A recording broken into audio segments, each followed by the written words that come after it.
Hello aspirants, welcome to my YouTube channel banking buddy with Neha. So आज हम लोग ऐसा वीडियो बनाने जा रहे हैं जिसमें हमारे साथ ऑलरेडी एक ट्रेनिंग ऑफिसर हैं जिनका नाम है तपस चक्रवर्ती।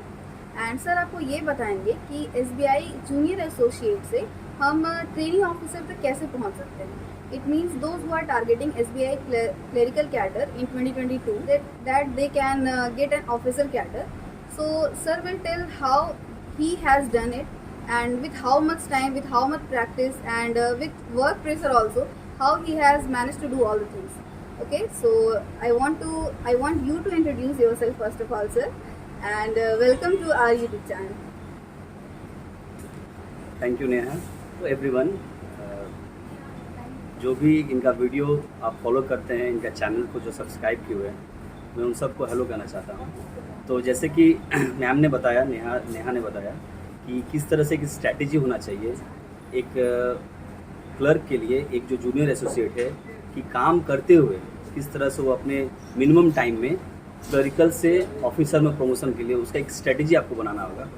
तो सबसे पहले मैं अपना इंट्रोडक्शन देना चाहता हूँ। मेरा नाम तापस चक्रवर्ती है। मैंने SBI जूनियर एसोसिएट 2017 जनवरी में ज्वाइन किया था और तब से लेकर मैं आज तक 5 साल में स्केल 1 ट्रेनिंग ऑफिसर का, मैं अभी भी ट्रेनिंग में ही हूँ और ये मेरा लास्ट ब्रांच ट्रेनिंग चल रहा है साहेबगंज मेन ब्रांच में।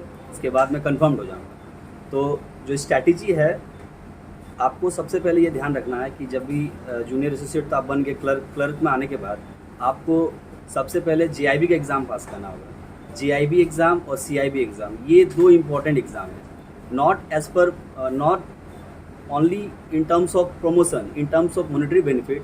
अगर आपको मॉनेटरी बेनिफिट लेना है थ्रू आउट द करियर तो आपको JIB CIB पास होना बहुत ज़रूरी है। अगर आप प्रमोशन दृष्टिकोण से देखें तो आपको क्लरिकल से ट्रेनिंग ऑफिसर बनने के लिए जो मिनिमम टाइम पीरियड होता है वो 3 साल होता है। तो इस 3 साल के अंदर आपको JIB पास करना है, आपको CIB पास करना है, तो आप 3 साल के अंदर ट्रेनिंग ऑफिसर के लिए एलिजिबल हो जाइएगा।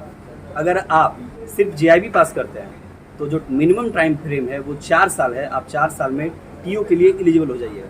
अगर आप JIB CIB कुछ भी पास नहीं कर पाते दुर्भाग्यवश, तो फिर आप 5 साल के बाद आप ट्रेनिंग ऑफिसर के लिए एलिजिबल हो जाइएगा। तो ये तो था कि कितने टाइम में और किस हिसाब से आप ट्रेनिंग ऑफिसर बन सकते हैं। जो प्रिपरेशन स्ट्रैटेजी है, देखिए जैसा कि आप लोग जानते हैं कि स्टेट बैंक ऑफ इंडिया में काम का प्रेशर क्या है, चाहे वो जूनियर लेवल हो, चाहे वो मैनेजरियल लेवल हो, चाहे वो फील्ड ऑफिसर के लेवल, हर लेवल पर प्रेशर है। सबके डेस्क में अपना अपना काम रहता है, लेकिन इस काम को मैनेज करते हुए आपको अपने पढ़ाई पे भी ध्यान देना है। तो जो मेरा स्ट्रैटेजी रहा है, जो मैं अपना पर्सनल एक्सपीरियंस शेयर करना चाहता हूँ, वो था कि मैं ब्रांच से तो अर्ली निकलता था, 6:30-7 तो बजता ही था रूरल ब्रांच होने के बावजूद भी। लेकिन मैं जाने के बाद सबसे पहले JIB के लिए, JIB का बता देना, आप जो भी स्ट्रैटेजी है आपको सब बता सकते हैं। JIB के लिए आप लोगों के लिए सबसे बेस्ट होगा कि जो भी स्टैंडर्ड बुक है उसको फॉलो कीजिए। अगर टाइम मिल पाता है, नहीं मिल पाता है तो आपके पास YouTube में बहुत चैनल्स अवेलेबल है, उसके थ्रू आप प्रिपरेशन को आगे बढ़ा सकते हैं। तो JIB is not that tough part. CIB आपके लिए टफ पड़ता है क्योंकि ये कुछ सब्जेक्ट्स आपके लिए नए होंगे। तो CIB के लिए भी मैंने वही फॉलो किया था, स्टैंडर्ड बुक जो भी मैकमिलन का बुक होता है वो मैंने फॉलो किया, और कुछ यूट्यूब चैनल से जो नेहा मैम आपको बाद में शेयर करेंगी, उनके थ्रू आप CIB भी पास कर पाइएगा। तो JIB CIB के बाद आप TO बन सकते हैं, उसके लिए एलिजिबल हो सकते हैं। Thank you so much sir. ये पूछना चाहती थी कि जैसे TO के लिए मैं एलिजिबल हो जाती हूँ या फिर कोई भी एस्पिरेंट है जो TO के लिए एलिजिबल हो जाता है, उसके बाद उसको कौन से एग्ज़ाम्स देने पड़ते हैं, देन उसका जो TO के एलिजिबिलिटी के बाद उसका ट्रेनिंग पीरियड कितने दिन का चलता है, कितने दिन के बाद उसका कंफर्मेशन होता है, और फिर उसको कौन सी स्केल वाली ऑफिसर जॉब मिलती है, ये मुझे बताइए। बहुत अच्छा क्वेश्चन है मेरा। देखिए, अभी एक्चुअली मैं 2020 बैच का ट्रेनिंग ऑफिसर हूँ। तो हमारे जो 2020 बैच का सिनेरियो था वो मोस्ट इफेक्टेड था कोविड से। उस टाइम सारा चीज़ बंद था, बैंकिंग भी बहुत रिस्ट्रिक्शन के साथ चला था। तो उस टाइम फ्रेम में मैंने प्रमोशन लिया था। तो हमारे टाइम में लाया गया था कि किसी को भी ट्रेनिंग नहीं मिला, जो भी ट्रेनिंग मिला हम लोग को SBI वेबिनार के थ्रू ट्रेनिंग मिला था।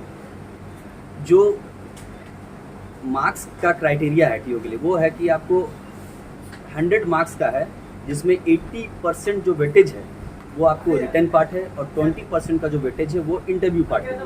80 नंबर में भी आपको उसमें भी 2 पार्ट किया गया है। आपको 80 में 80% है ऑब्जेक्टिव के लिए और 20% है सब्जेक्टिव के लिए। तो ये चीज़ आपको ध्यान रखना है।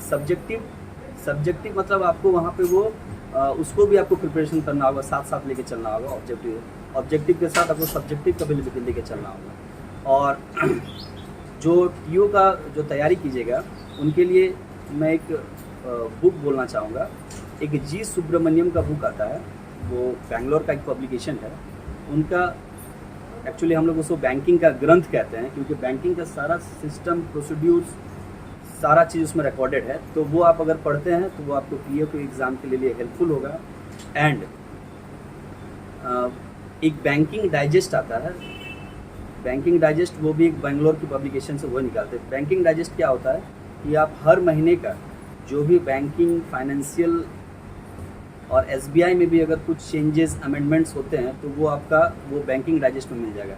आरबीआई के रिसेंट सर्कुलर्स, आरबीआई के रिसेंट डेवलपमेंट्स, आरबीआई के रिसेंट अमेंडमेंट्स, सारा चीज़ आपको वो बैंकिंग डाइजेस्ट में मिलेगा। तो एक जी सुब्रमण्यम का बुक हो जिसको आप फॉलो कर सकते हैं, और एक बैंकिंग डाइजेस्ट जो कि आपको मंथली मिलेगा, वो भी आप फॉलो कर सकते हैं। सर, जब हम लोग प्रोबेशनरी ऑफिसर्स की ट्रेनिंग भी कर रहे थे एंड जो ऐसे कॉमनली एक्सपीरियंस जब हम लोग तैयारी भी कर रहे थे, तो एक्सपीरियंस के मन में ये बहुत ज़्यादा क्वेश्चन था ट्रेनिंग के टाइम में भी कि एसबीआई में बहुत ज़्यादा प्रेशर रहता है, कैसे वर्क एंड लाइफ को, जो पर्सनल लाइफ है हमारी, कैसे मैनेज होगी, क्या हम फैमिली को टाइम दे भी पाएंगे कि नहीं।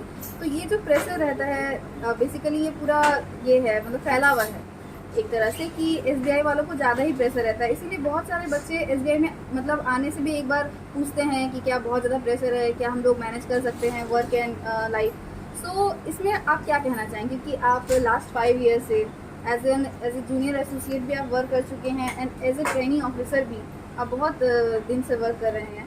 सो what was your experience about that? And sir की मैं बात बता दूं तो सर मैरिड है, तो मुझे लगता है कि सर इसको बताने में ज़्यादा एलिजिबल हैं एंड बहुत अच्छे से आपको एक्सप्लेन करेंगे कि वर्क एंड लाइफ सर ने कैसे मैनेज किया, उसके साथ कैसे एग्ज़ाम्स क्रैक किया, जेआईबी, फिर सीआईबी, फिर ट्रेनिंग ऑफिसर का जो एग्ज़ाम है वो भी सर ने क्रैक किया। सो सर आप बताइए। जी नेहा, आपका क्वेश्चन बिल्कुल वैलिड क्वेश्चन। ये जो है बैंकिंग में आने के बाद, स्पेशली एसबीआई एक ऐसा बैंक है जिसका कंट्री में सबसे ज़्यादा नेटवर्क है, सबसे बड़ी कंपनी है, सबसे वास्ट इसका नेटवर्क है। तो एक बड़ी कंपनी को अपना सब चीज़ मेंटेन करना भी टफ होता है। वो हर चीज़ पर अपना ध्यान देना चाहती है, अपनी प्रॉफिटेबिलिटी, अपनी नेट रेवेन्यू। उस चीज़ के लिए बैंकिंग में हर एक फील्ड में प्रेशर है। बैंकिंग इस एसबीआई में आपको लोन से लेके, आपको क्रॉस सेल से लेके, आपको डिपॉजिट प्रोडक्ट से लेके हर एक चीज़ का मोबिलाइजेशन के लिए आपको प्रेशर रहता है। लेकिन इस प्रेशर के साथ साथ आपको इस चीज़ का भी ध्यान रखना है कि आपको अपने स्वास्थ्य का भी ध्यान रखना है। तो इस चीज़ का ध्यान रखने के लिए आपको जो टाइम फ्रेम होता है उस टाइम फ्रेम के अंदर काम करना होगा। तो घर जाने के बाद वो अपना उस हिसाब से वो हर चीज़ मैनेज कर सकते हैं कि जल्दी सोए, सुबह जल्दी उठने के बाद अपना जो भी ये दैनिक कार्यक्रम है, सुबह उठ के अपना एक्सरसाइज हो, चाहे मॉर्निंग वॉक हो, जो मैं फॉलो करता हूँ। मैं कोशिश करता हूँ हर दिन सुबह उठने का, लेकिन तब भी उठते मेरा 5:30-6 बज ही जाता है। फिलहाल मैं अभी कुछ किलोमीटर सिर्फ वॉक या रन कर पाता हूँ, उसके बाद अपना टाइम भी देखना पड़ता है। तो वही चीज़ है, आपको अपना टाइम फ्रेम समझना होगा। आपको काम के साथ साथ ये भी आपको फैमिली के बारे में भी सोचना होगा कि नहीं, मेरी एक फैमिली है जो मेरे घर में मेरा वेट कर रही है। तो उसके लिए आपको अपना टाइम से ब्रांच से निकलना है, सब कुछ मैनेज करते हुए आगे बढ़ना है। कोशिश कीजिएगा रात में जल्दी सोने का, ताकि आप जल्दी सुबह उठ पाएँ। सुबह का सूरज देखना बहुत ज़रूरी है एक हेल्दी एस्पिरेंट्स के लिए। थैंक यू तपस सर, आपने जो भी बात कही, मतलब ऐसा लग रहा था कि आप बता रहे हैं कि हेल्दी रहना भी बहुत ज़रूरी है। क्योंकि हम लोग ऐसा करते हैं कि अपने हेल्थ को बहुत कॉर्नर में डाल देते हैं, सिर्फ पढ़ाई या फिर सिर्फ वर्क।